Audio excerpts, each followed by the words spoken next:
Tonight, we begin with a time when humans were just trying to stay alive and accidentally created a global bias. So before you get comfortable, take a moment, like the video and subscribe, but only if you genuinely enjoy what I do here. And let me know in the comments where you're tuning in from and what time it is for you. It's always fascinating to see who's joining us from around the world. Now, dim the lights and let's ease into tonight's journey together. In the deep prehistoric past, before language, before culture, before anyone had strong opinions about the correct way to do things, human hands were completely undecided. No dominant hand, no favorite. No awkward realization that one hand does all the work while the other just exists for balance and emotional support. Early humans lived in a world that rewarded flexibility, not preference. Survival didn't care which hand you liked better. It cared whether you could grab food, climb away from danger, and not immediately fall over. Hands were interchangeable tools, like two equally unreliable co-workers who might both fail you at any moment. If something needed grabbing, you used whichever hand was closer. If you tripped, you flailed with both. If a predator appeared, you didn't think, "Ah yes, my dominant side." You thought, "Move. Now." And both hands agreed enthusiastically. At this stage, symmetry mattered. Climbing trees required balance. Carrying food required even weight distribution. Running away from danger required arms swinging in a vaguely coordinated manner. Favoring one hand too strongly would have been suspiciously inefficient, like insisting on hopping on one foot because it felt more you. Tools were simple. Stones were picked up, not engineered. Sticks were used until they broke, then replaced without ceremony. There was no craftsmanship, no technique, no moment where someone said, "Actually, try striking the rock with your other hand for better results." Precision had not entered the chat. Injuries were frequent and medicine was non-existent. If you hurt one hand and couldn't switch to the other, that was unfortunate. If you hurt one hand and could adapt, congratulations. You got to keep existing. Natural selection quietly applauded adaptability and moved on. Children grew up copying whatever worked. Adults used both hands because both hands worked. No one corrected anyone. No one cared. There were no rules, no instruction manuals, no prehistoric forum debates about whether one hand was morally superior. Handedness didn't exist because it served no purpose. Nature hadn't been given a reason to choose. Balance was safer than specialization. Generalists survived longer than specialists in a chaotic world where everything wanted to kill you or steal your food. But that calm, symmetrical phase wouldn't last, because the moment humans stopped holding tools and started making them, the body would be forced to pick a side, and one hand would quietly begin to do more work than the other. Symmetry was nice while it lasted. Two equal hands. No favorites. No pressure. Unfortunately, humans had a habit of ruining perfectly balanced situations by inventing things. And the moment our ancestors decided to make tools instead of just grabbing whatever stick was lying around, that peaceful agreement between the hands ended immediately. Early stone tools were not forgiving. You didn't gently shape a rock into a blade. You struck it. Hard. With precision. One bad hit didn't just ruin the tool. It sent sharp flakes flying toward your fingers, which, at this point in history, were very important to keep attached. Suddenly, how you struck mattered. A lot. At first, people experimented. Left hand, right hand, whatever felt okay that day. But something strange happened. Using the same hand again and again made the process smoother. The strike landed where expected. The angle improved. The flake broke cleanly. Mistakes happened less often. Blood loss decreased. This was considered a major success. The brain noticed. Repeating the same motion built something powerful. Muscle memory. The body stopped guessing. Movements became automatic. And once a motion became automatic, switching hands felt wrong, like trying to write your name with your elbow. You could do it, but why would you willingly choose chaos? tool-making rewarded consistency, not creativity. The most successful toolmakers weren't the ones switching hands for fun. They were the ones doing the same movement hundreds of times without thinking about it. Precision beat novelty. Survival beat variety. And here's the important part. Other people noticed. Humans learn by watching. When someone made a good tool, others copied not just the tool, but the movements, the stance, the grip, the hand. Children copied adults. Adults copied whoever didn't cut themselves. Slowly, one hand started doing most of the work. Not because it was better by design, but because it got better through repetition. The other hand didn't disappear. It assisted, stabilized, held the stone steady, and quietly accepted its supporting role. This wasn't a decision. There was no meeting, no announcement, no prehistoric pamphlet explaining the benefits of hand preference. It was just the body doing what bodies do best, choosing the option that wastes less energy and spills less blood. Symmetry had been useful, but efficiency had arrived. Once early humans began repeating the same movements over and over, the body adapted, and the brain, never one to miss an opportunity to optimize, quietly took control. Brains love efficiency. If they could wear a tiny accountant's visor, they would. And once one hand started doing most of the fine work, the brain began rearranging itself to support that decision. The brain is not symmetrical in how it works, even if it looks that way from the outside. Different tasks settle into different regions, and once a task finds a home, it tends to stay there. Repetitive toolmaking, careful striking, and precise manipulation demanded planning, timing, and control. These tasks began clustering on one side of the brain because scattering them everywhere would have been a logistical nightmare. As this specialization grew, the hand connected to that side became faster, steadier, and more reliable. The other hand didn't get worse, it just didn't get promoted. It became the assistant, the stabilizer, the one holding the stone while the important hand did the dangerous work. Office politics existed long before offices. Switching hands now felt inefficient. Movements that once worked equally well suddenly felt clumsy on one side. The brain had invested time and energy into one pathway, and it wasn't interested in funding a second one unless absolutely necessary. This didn't mean early humans couldn't use both hands. They could. They often had to. But when precision mattered, when one mistake could slice skin or waste hours of effort, the preferred hand took over. The brain had decided which side got the delicate tasks. Children growing up in this environment absorbed the pattern without realizing it. They watched adults shaping tools with one hand and copying those movements. Not because anyone told them to, but because copying success felt safer than improvisation. If everyone around you used the same hand to strike stone, trying the opposite felt like deliberately choosing the harder path. Over generations, this preference began appearing earlier in life. The brain wasn't born biased yet, but it was becoming more likely to settle into the same pattern. What started as habit slowly edged toward biology. There was no grand plan behind this, just quiet neurological bookkeeping. The brain looked at what worked, doubled down on it, and ignored the side that didn't complain. One hand had become the specialist. The other became support staff, and the brain approved this arrangement without asking either hand how it felt about it. Once the brain picked a favorite, the body followed without argument. Muscles are loyal like that. Give them a job, repeat it often enough, and they'll do it automatically. No questions asked. No feedback forms submitted. This is muscle memory, and prehistoric humans leaned on it heavily, mostly because thinking too much while hitting rocks was a great way to lose fingers. Repetition turned movement into instinct.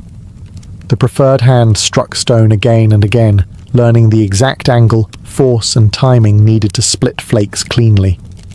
The body stopped hesitating. The arm moved before the mind finished the thought. This was efficient. This was safe. This was the closest thing early humans had to mastery. The other hand, meanwhile, found its calling as support. It held the core stone steady. It adjusted grip. It braced. It did important work, just not glamorous work. Every operation needs someone holding things in place, and that role was filled quietly, without applause. At this point, switching hands became deeply uncomfortable. Not impossible, just wrong. Using the non-preferred hand to strike felt like trying to walk with someone else's legs. The movement was technically possible, but nothing lined up properly. Timing was off. Force was inconsistent. Results were disappointing. Blood loss risk increased. The body noticed. Muscle memory didn't care about fairness. It cared about outcomes. The hand that succeeded kept getting better. The hand that hesitated stayed behind.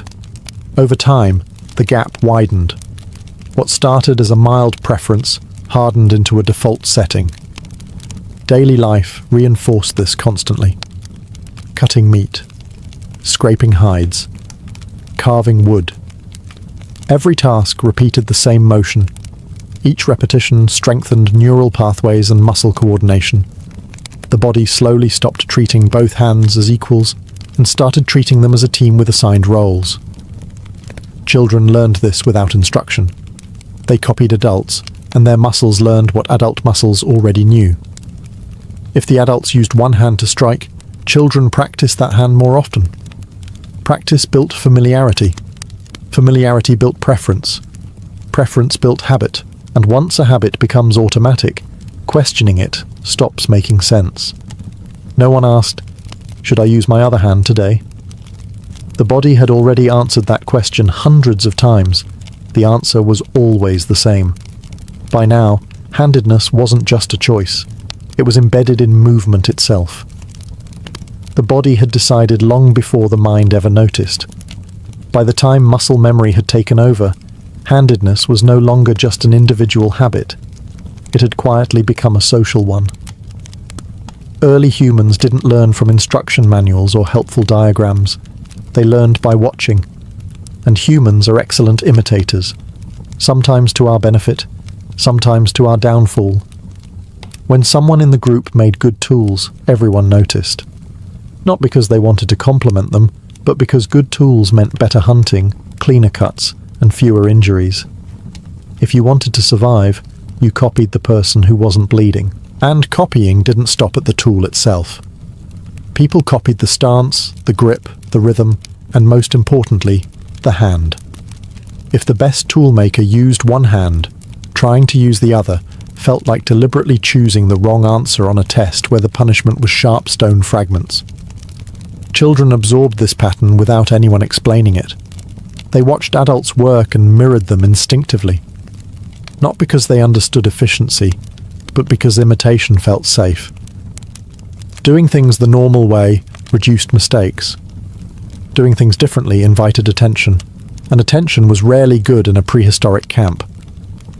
Over time, a subtle feedback loop formed. Most adults used one hand. Children copied that hand. Those children grew up and became the adults others copied. No one enforced the pattern. No one punished deviation. It simply became the path of least resistance. And humans love the path of least resistance. This social copying had powerful effects. It smoothed cooperation. When everyone worked the same way, teaching became easier. Demonstrations made sense. Movements matched. Confusion dropped. Group efficiency increased without anyone ever having to discuss it around the fire. Even mistakes reinforced the pattern. If someone tried using the opposite hand and struggled, the group quietly filed that away as not ideal. No ridicule was needed. Reality handled the lesson. The person either adapted or switched back. Importantly, this didn't erase left-handed individuals. Some people still favored the opposite hand, but now they stood out slightly. Not as wrong, not as bad, just different.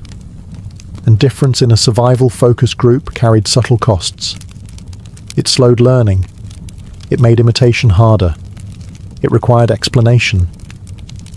Most people avoided that friction by doing what everyone else did.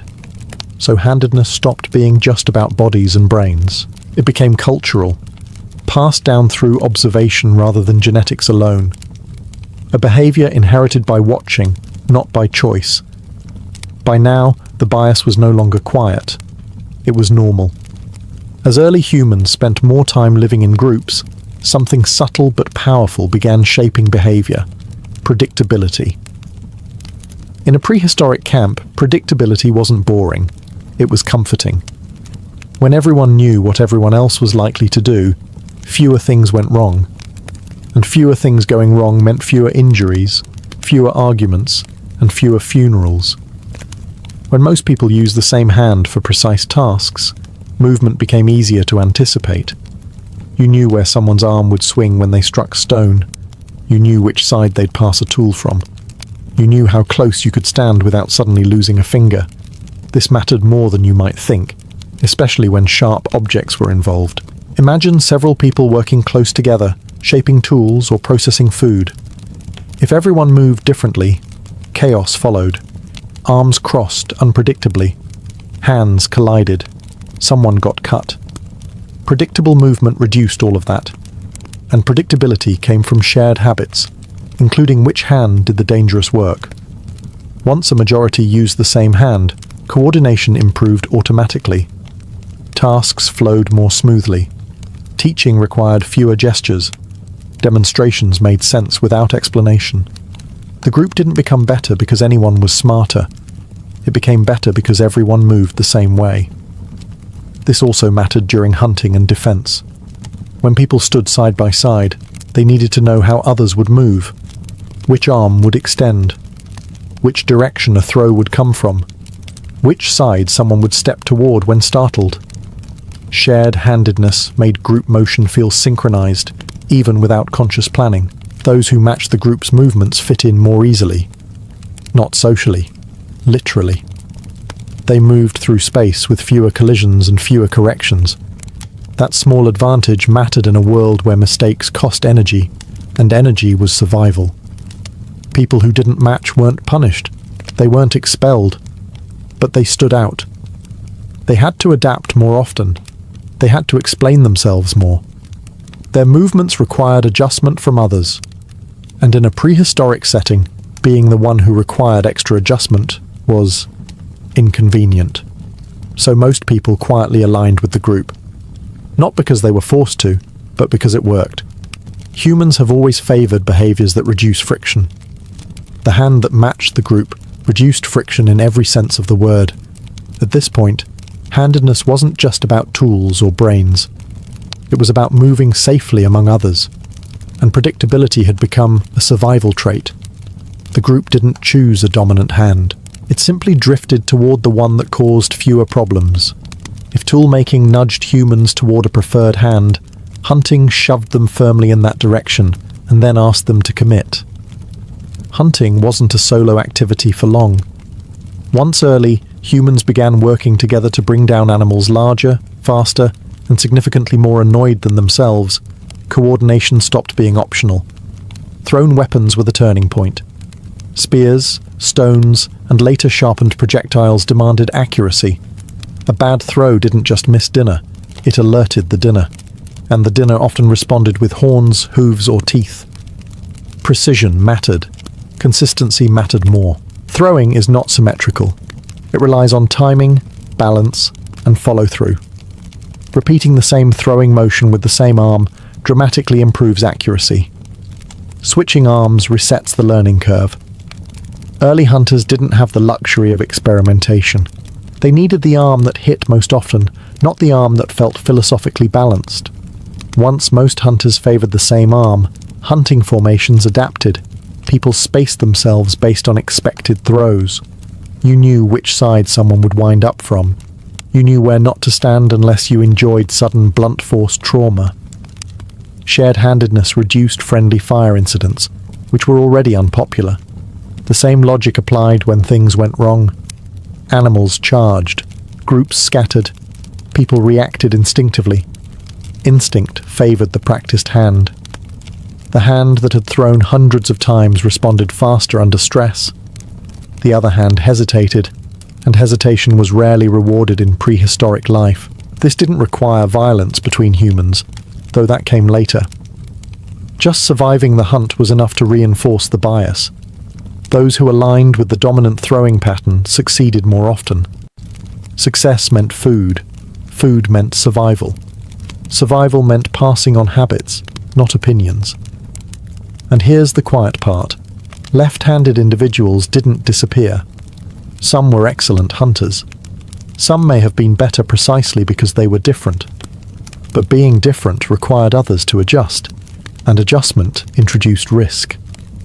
In dangerous environments, groups prefer predictability over brilliance. A reliable hunter who throws the same way every time is easier to plan around than a surprising one who occasionally causes confusion. That doesn't make the surprising one bad, just inconvenient. So hunting didn't eliminate variation.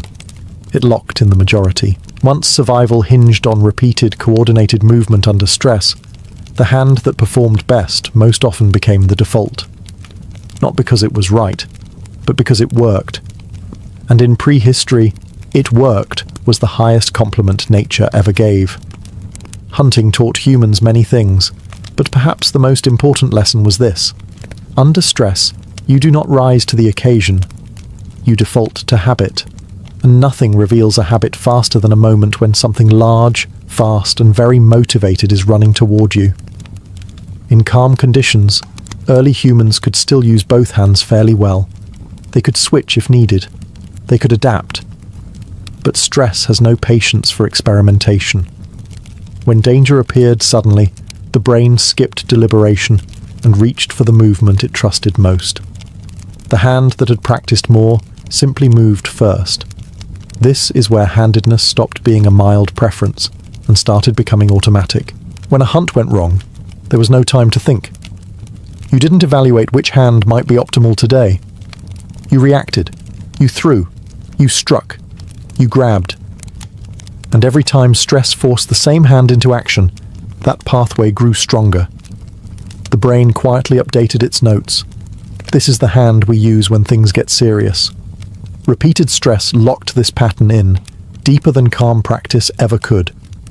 The hand that performed under pressure became the hand the body trusted. The other hand still worked. It just wasn't invited to emergencies anymore. This mattered outside of hunting too. Sudden falls, slips on loose ground, encounters with predators, all demanded instant reactions. The same hand reached out to catch balance. The same arm shielded the body. The same side led when sprinting away in panic. Over time, the body developed a stress hierarchy. One side acted, the other assisted. Groups noticed this, even if they didn't articulate it. People began to expect certain movements from others during chaos. When danger erupted, you assumed your neighbor would react a certain way. That assumption reduced confusion. It also punished deviation. Someone who reacted differently forced others to adjust in moments when adjustment was costly.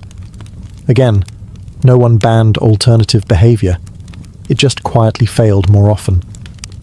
Children learned this pattern by observation. They saw which hand adults used when things went wrong, not when things went right. They copied the hand that acted fastest, not the one that looked balanced. Stress became the teacher. By now, handedness wasn't just about tools or teaching or hunting technique. It was about instinct. When the world went quiet, both hands were equal. When the world went wrong, one hand took charge. And once the body learns which side saves it most often, it never really forgets. Once stress revealed which hand humans trusted most, evolution did what it always does best. It quietly started keeping score. Not with charts, not with numbers carved into stone tablets, but with a simple metric: who survived long enough to keep reproducing. Prehistoric life was not kind enough to tolerate inefficiency for very long. Small advantages didn't feel small when stacked day after day. The hand that reacted faster under pressure reduced injuries. Fewer injuries meant fewer infections. Fewer infections meant fewer funerals. And fewer funerals meant more people sticking around to raise children who copied their habits. This wasn't dramatic. No one dropped dead because they used the wrong hand once. It was subtler than that. People who favored the practiced hand made slightly fewer mistakes. They stumbled less. They recovered balance faster. They avoided one extra cut, one extra fall, one extra moment of hesitation. Over years, those tiny advantages added up. The other hand wasn't useless, far from it. But when danger appeared suddenly, the body leaned on the hand it trusted. And trust is built through repetition, not fairness. The hand that had proven itself under pressure kept being chosen. The hand that kept being chosen kept getting better. From the outside, nothing looked different. Camps still functioned. People still hunted. Children still played in the dirt and put questionable things in their mouths. But beneath the surface, behavior was stabilizing. The same movements repeated across individuals. The same hand reached first. The same arm led. Groups didn't consciously select for this. They didn't need to. Natural selection handled it quietly, efficiently, and without feedback. Those whose habits aligned with the group's dominant pattern integrated more easily. Those who didn't had to adapt more often. Adaptation costs energy. Energy was precious. Over generations, this bias appeared earlier in life. Children began showing preference sooner, not because they were born that way yet, but because the environment reinforced it from the moment they could grab objects. The world rewarded one pattern more than the other. And here's the important part. The pattern didn't need to be perfect. It only needed to be common enough to matter. Once most people leaned one way, the environment itself pushed others in the same direction. No decision. No command. Just survival math doing what it always does. By now, handedness wasn't a habit anymore. It was a trend with momentum. By the time survival statistics had quietly nudged humans toward a preferred hand, the process no longer waited for adulthood. It began early, very early, often before children understood what their hands were for beyond grabbing food and occasionally hitting siblings. Prehistoric children didn't receive lessons. They received environments, and those environments were already biased. Tools lay around the camp shaped for a certain grip. Adults moved in predictable ways. Tasks were demonstrated the same way again and again. Long before a child could consciously choose a hand, one hand was being invited to the party more often. When a child picked up a stone, adults corrected the motion without words.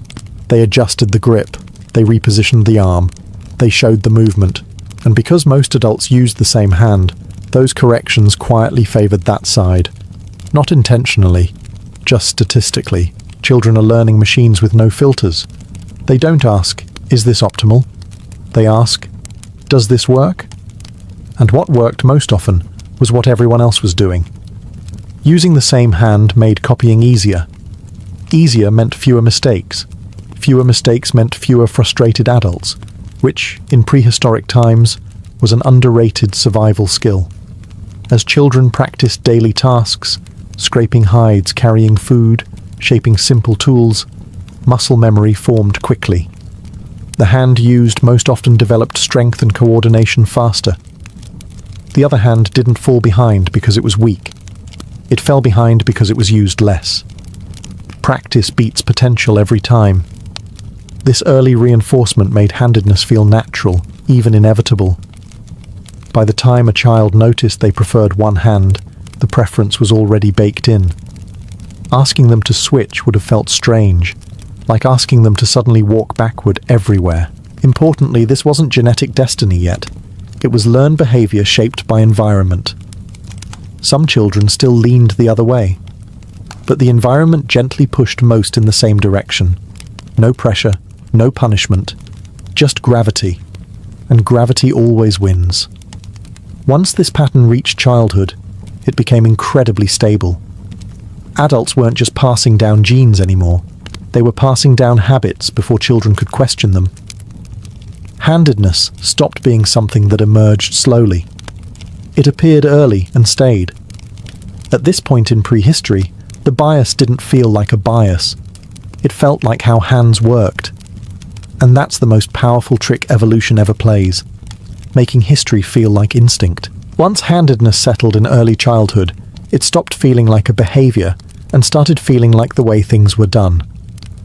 And humans are very good at turning repeated behavior into tradition without ever noticing the transition. One day, you're copying movements because they work. The next day, you're doing them because they feel normal. And shortly after that, doing anything else feels suspicious. In prehistoric groups, traditions weren't announced. There were no elders standing around saying, "From now on, we strike stones with this hand." Traditions formed the same way paths formed, by being walked on repeatedly until the ground forgot it could be anything else. Every daily task reinforced the same motion: cutting meat, scraping hides, carving wood, passing tools. Each repetition quietly told the brain, "This is correct." The other hand wasn't wrong. It was just unnecessary. And unnecessary things tend to fade politely into the background. Once habits reach this stage, they stop requiring attention. People no longer think about which hand they're using. They simply act. That automatic quality made work faster and coordination smoother. It also made deviation more noticeable.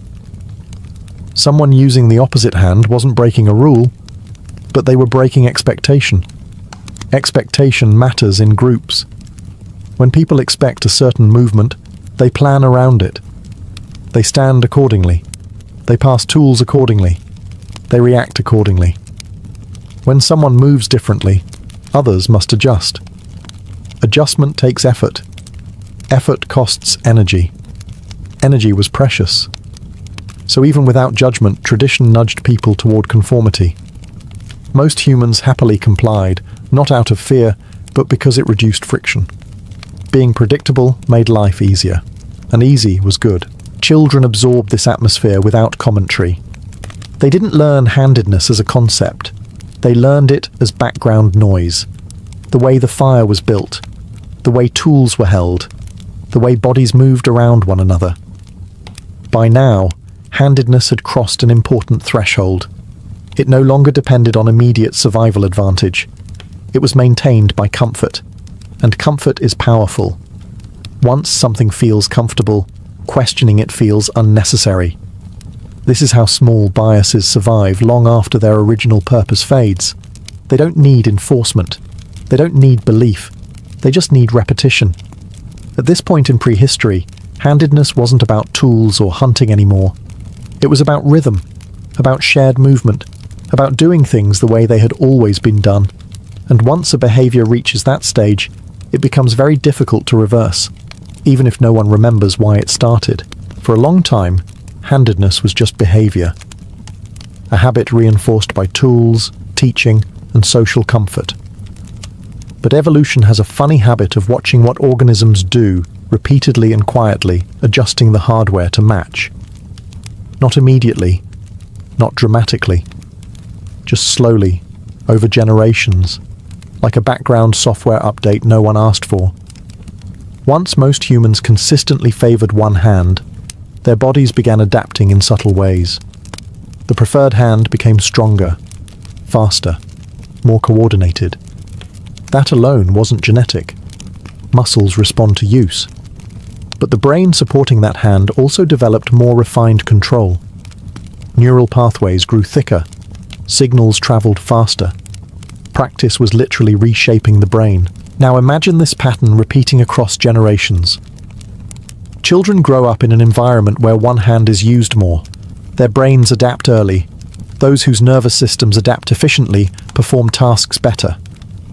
Better performance leads to fewer injuries and more success. More success leads to longer lives and more offspring.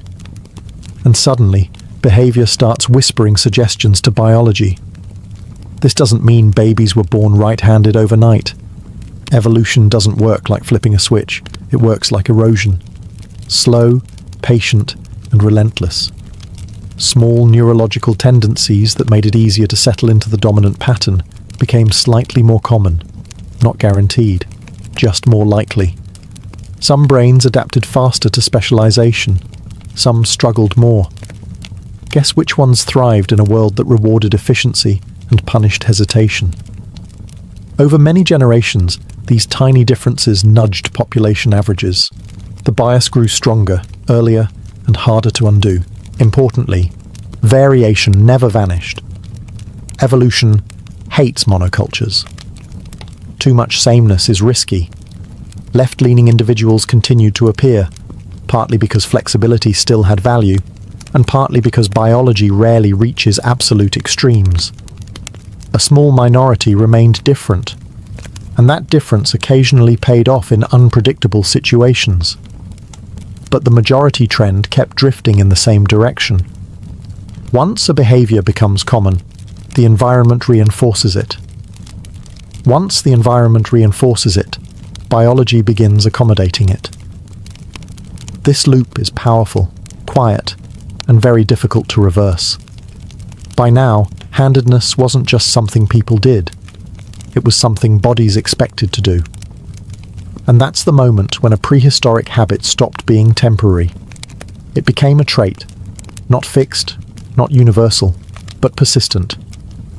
All because early humans hit rocks the same way for a very long time and never thought to ask whether the other hand deserved a chance. Once behavior started nudging biology, the balance quietly tipped. Handedness no longer needed constant reinforcement to survive. It had reached a point where doing nothing was enough to keep it going. The majority had become the default, and defaults are powerful things. They don't argue. They don't persuade. They simply exist, and everyone adjusts around them. In prehistoric groups, no one woke up thinking, "I will now conform to the dominant hand preference." They woke up thinking about food, shelter, and whether something nearby wanted to eat them. But every object they touched already assumed a certain way of being held. Every movement they watched already followed a familiar pattern. The environment itself leaned one way. When most people use the same hand, the world subtly reorganizes around that fact. Tools are shaped accordingly. Tasks are demonstrated accordingly. Space is navigated accordingly. Even without intention, the majority hand becomes the path of least resistance. For someone leaning the other way, nothing was impossible, just slightly harder. Copying movements took more effort. Learning from demonstrations required mental flipping. Timing felt off. These weren't dramatic barriers. They were small annoyances. But prehistoric life was already full of discomfort, and humans are very good at avoiding unnecessary ones. So most people settled into the majority pattern without thinking about it. The hand that fit the world required less adjustment. Less adjustment meant less energy spent on adaptation. Less energy spent adapting meant more energy available for survival. This is how a preference becomes invisible. When something works for most people, it stops being noticed. It fades into the background of daily life. No one praises it. No one questions it. It simply feels normal. At this point, handedness was no longer actively evolving through trial and error. It was being maintained through inertia. The system had momentum, and momentum doesn't need justification. Variation still existed. Some individuals favored the opposite hand. They adapted. They functioned. They survived. But the world did not reorganize for them. They reorganized themselves around the world. By now, the question wasn't, which hand is better? It was, why would anyone bother changing? And once a behavior reaches that stage, when changing feels harder than continuing, it tends to persist for a very long time, even across tens of thousands of years.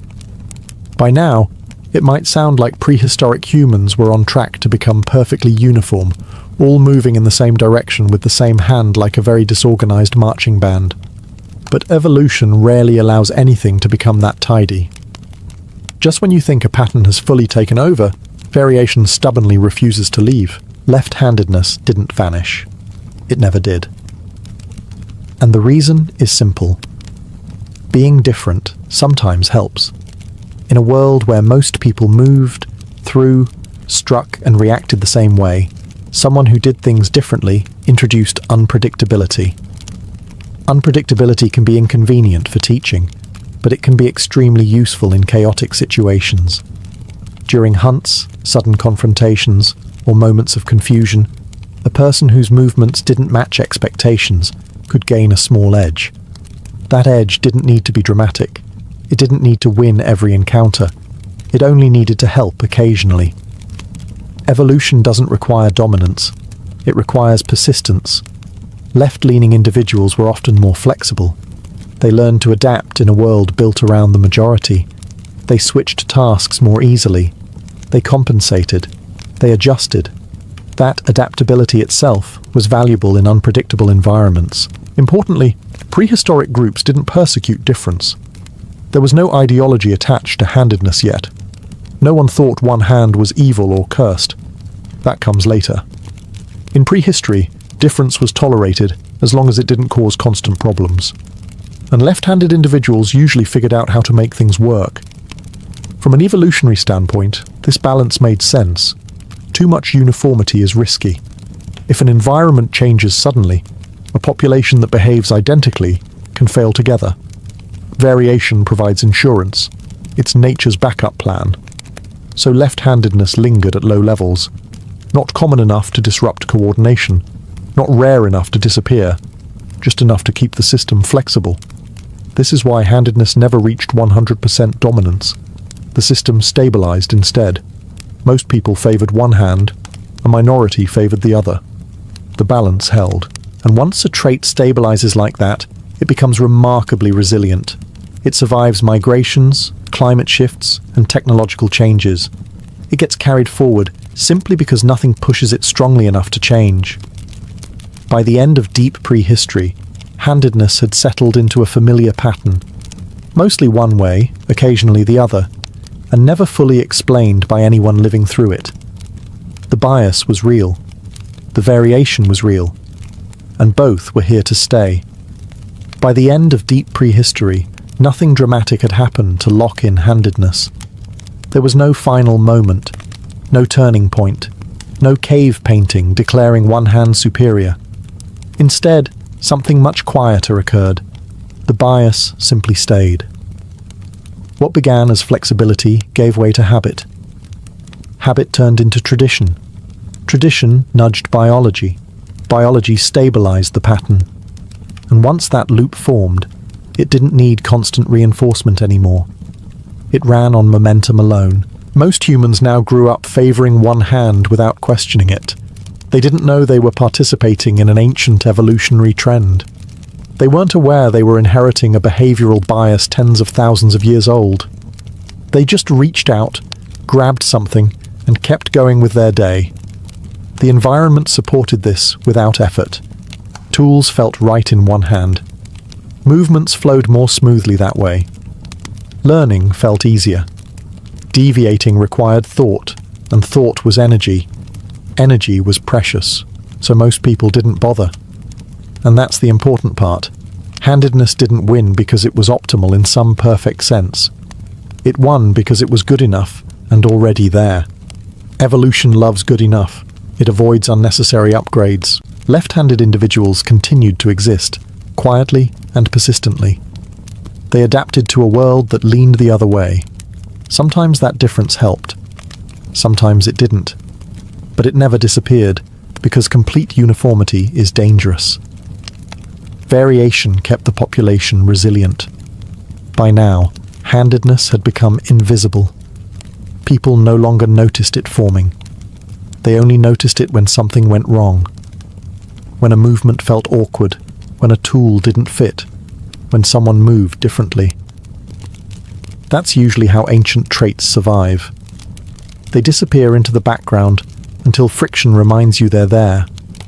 As humans prepared to leave prehistory behind, inventing symbols, building shelters meant to last, and eventually writing things down. They carried this bias with them, not as a rule, not as a belief, just as a default. One hand led, the other adapted, and no one alive at the time knew why. That's how most of human evolution works, not through grand decisions, but through small conveniences repeated until they feel inevitable. And once something feels inevitable, it tends to stick around for a very long time. Cornelia enters the story already wrapped in silence. Not the peaceful kind, but the heavy, watchful silence Rome reserves for its Vestal virgins. From the moment she is chosen, her life stops belonging to her. She wears white wool, not because it is modest, but because it is symbolic. White means untouched. Wool means old Rome, ancient Rome, the Rome that pretends nothing ever changes. Cornelia is no longer a daughter, a future wife, or even fully a person. She is a walking promise that the city will not collapse tomorrow. The Vestals are expected to be perfect, but never visible. Everyone knows who they are, yet no one is supposed to look too closely. They live in privilege, housed near the Forum, exempt from a father's authority, allowed to own property, and escorted through the streets with ceremonial respect. And yet every step is monitored. A Vestal's virtue is not private morality, it is state infrastructure. If Cornelia fails, Rome fails. At least, that is the superstition everyone pretends not to question. Her vow lasts 30 years. 30 years without marriage, without intimacy, without the ordinary human mistakes Rome forgives in everyone else.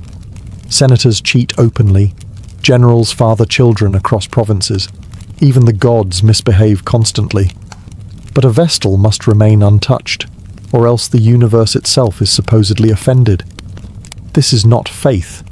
It is pressure disguised as holiness. Cornelia's daily life is rigid but quiet, tending the sacred fire, performing rituals few fully understand, reciting formulas older than memory. There is no applause for doing it right, only punishment if something goes wrong. The fire goes out, a beating, a rumor spreads, an investigation. Rome is not interested in certainty, only reassurance, and reassurance requires a scapegoat when anxiety rises. By the 1st century before the Common Era, Rome is already nervous. Civil wars, political assassinations, collapsing traditions. Old morals are preached loudly, precisely because fewer people believe in them. In this climate, the Vestals become symbols again, dragged back into the spotlight whenever the state feels threatened. Cornelia does not choose this role. She inherits it. What matters most is not who Cornelia is, but what she represents. She is expected to be spotless in a city that is anything but. Her body becomes a boundary Rome draws, to convince itself that order still exists somewhere. And boundaries, once drawn, invite testing. Long before accusations surface, Cornelia is already standing on a fragile line. All it takes now is suspicion. And Rome is very good at that. Cornelia did not volunteer to become a Vestal virgin. No one ever did. Selection happened early, usually in childhood, when a girl was young enough to be shaped and old enough to understand fear. Priests chose carefully, healthy body, respectable family, no visible flaws. Rome wanted symbols that looked convincing. Once chosen, consent was a formality. Refusal was not really an option. The gods had allegedly spoken. Parents smiled through clenched teeth. A daughter was taken, and the family gained honor in exchange for absence. For Cornelia, the transition was abrupt. One day she belonged to a household governed by a father. The next, she belonged to the state. The Vestals lived apart, removed from ordinary Roman rhythms. No marriage negotiations, no domestic duties, no children. Freedom, technically. But only if freedom means being watched by everyone and trusted by no one. The Vestal house was both sanctuary and cage. Training was relentless. Rituals had to be memorized perfectly. Movements repeated until muscle replaced thought. Mistakes were not framed as learning experiences. They were omens.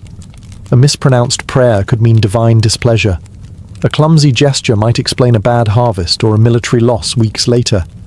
Rome connected dots aggressively when it felt anxious, and it often felt anxious. Cornelia learned quickly that her body was public property. How she walked, how she spoke, how she looked at others. Too cold, and she was arrogant. Too warm, and she was suspicious. Neutrality was the goal, but neutrality is difficult to maintain when everyone is searching for meaning. Even breathing wrong could become a narrative. Yet the Vestals were powerful in subtle ways. They could pardon condemned men by chance encounter.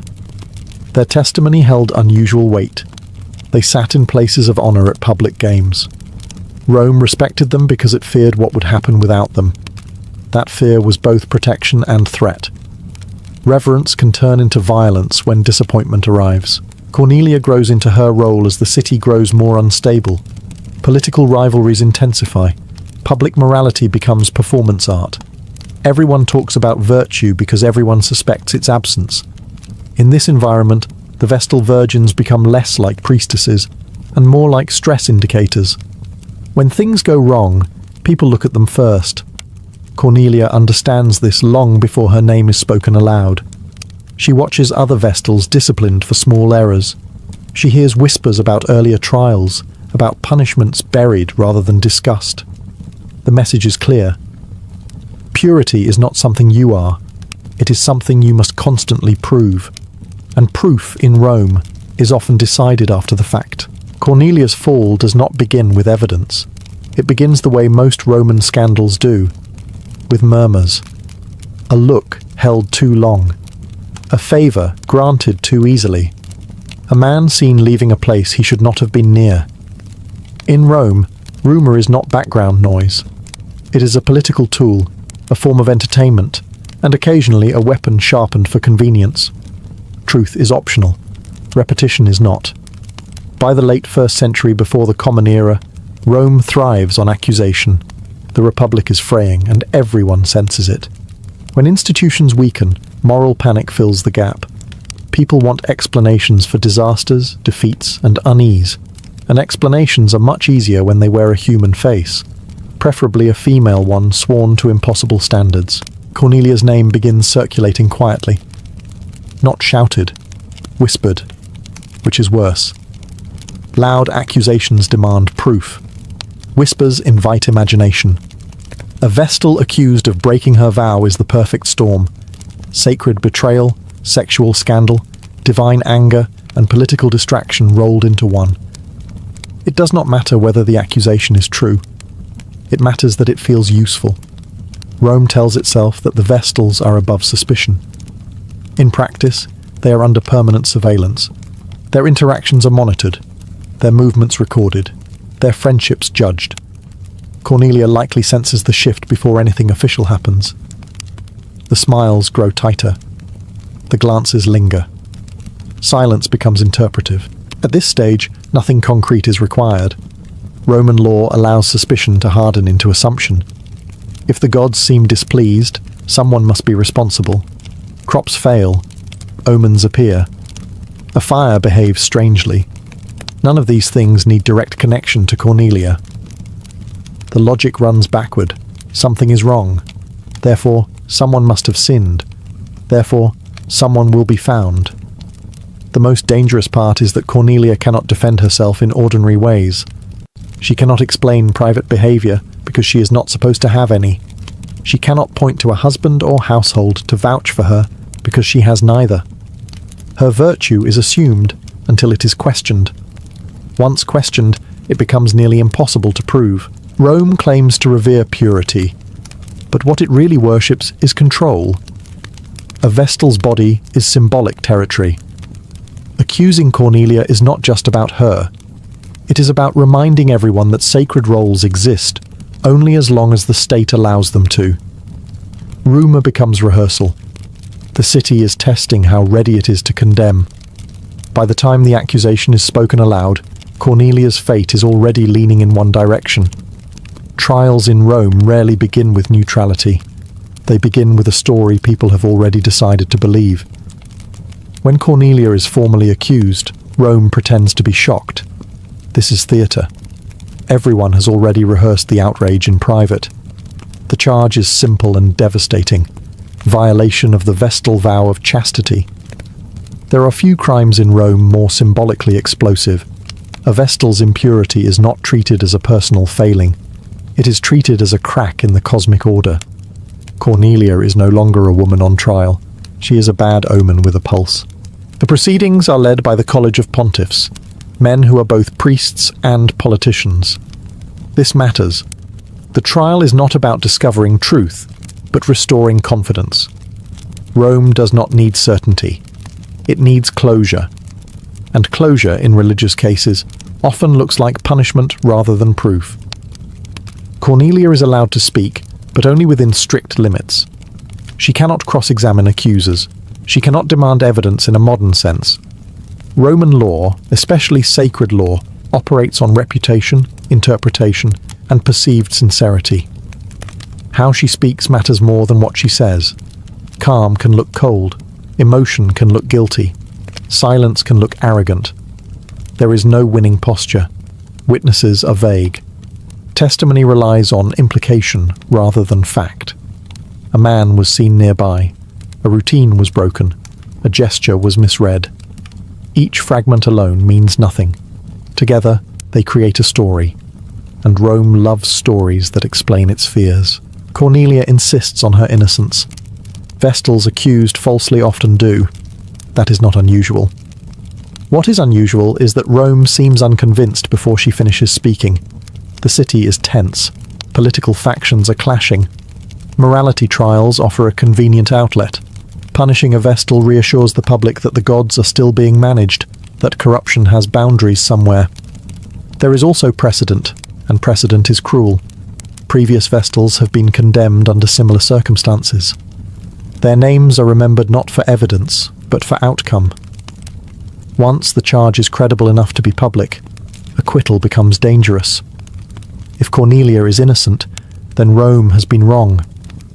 If Rome is wrong, then the gods may be angry for reasons no one controls. It is safer to be decisive than accurate. The atmosphere is heavy with inevitability. Cornelia stands alone in ceremonial white, surrounded by men whose authority depends on her conviction making sense. Her life is weighed against public anxiety, and anxiety usually wins. By the time judgment approaches, the question is no longer whether Cornelia broke her vow. The question is whether Rome can afford to believe that she did not. The punishment for a condemned Vestal is designed to look merciful while being anything but. Rome cannot spill the blood of a sacred virgin. That would be impious. Instead, it invents a workaround that satisfies religion, law, and cruelty all at once. Cornelia is sentenced to be buried alive. Officially, the gods take responsibility after that. Rome washes its hands. The ritual is carefully choreographed. There is no shouting crowd, no public spectacle in the arena. This is not entertainment. It is solemn, almost embarrassed. Cornelia is led in silence through the streets, escorted like an honored guest rather than a criminal. The city watches anyway. It always does. Respect and fear blur into something deeply uncomfortable. She is taken to a small underground chamber just outside the city boundary. Rome is precise about geography when it comes to guilt. The chamber contains a bed, a lamp, a little food, a little water. Enough, supposedly, to prove that Rome did not kill her. What happens next is framed as divine judgment. The logic is delicate and absurd. Cornelia is not executed. She is abandoned. Before she descends, the Pontifex Maximus performs prayers. The language is formal, detached. This is not about Cornelia as a person. This is about restoring balance. The gods must be appeased. The city must move on. If she is innocent, the gods will intervene. If not, then justice has been done. Either way, Rome wins. Cornelia says little, according to later accounts. Some claim she protests. Others insist she walks calmly, dignified to the end. The truth is unknowable, filtered through generations of moral storytelling. What matters is how Rome remembers her final moments. Silence becomes virtue. Resistance becomes guilt. Composure becomes proof of acceptance. Once the chamber is sealed, the city exhales. Anxiety has been addressed. A problem has been contained underground. Life resumes. Markets open. Debates continue. Rome congratulates itself on having faced impurity head-on. The sacred fire still burns. That is what counts. But the punishment lingers in the imagination. Burial alive is not just death. It is erasure performed politely. Cornelia disappears without blood, without noise, without disruption. Her body becomes a message. This is the cost of failing a symbol. Whether she was guilty no longer matters. The ritual has transformed her into something else, not a Vestal, not a woman, but a warning. And Rome is very good at remembering warnings when it suits its sense of order. After Cornelia's death, Rome does what it always does best. It narrates itself into comfort. Officially, justice has been served. The gods have been appeased. The sacred order has been restored. But beneath the surface, something does not sit right. Cornelia's case leaves behind an unease that cannot be buried as neatly as her body. The problem is evidence, or rather the lack of it. No lover is publicly named. No confession is recorded. No decisive proof ever emerges. Roman writers are strangely vague when discussing the details, a silence that speaks louder than certainty. This is unusual in a culture that loves specificity when condemning moral failure. Rome normally names names. Here, it hesitates. Some contemporaries begin to whisper a different interpretation. Perhaps Cornelia was innocent. Perhaps she was convenient. In a time of political instability, accusations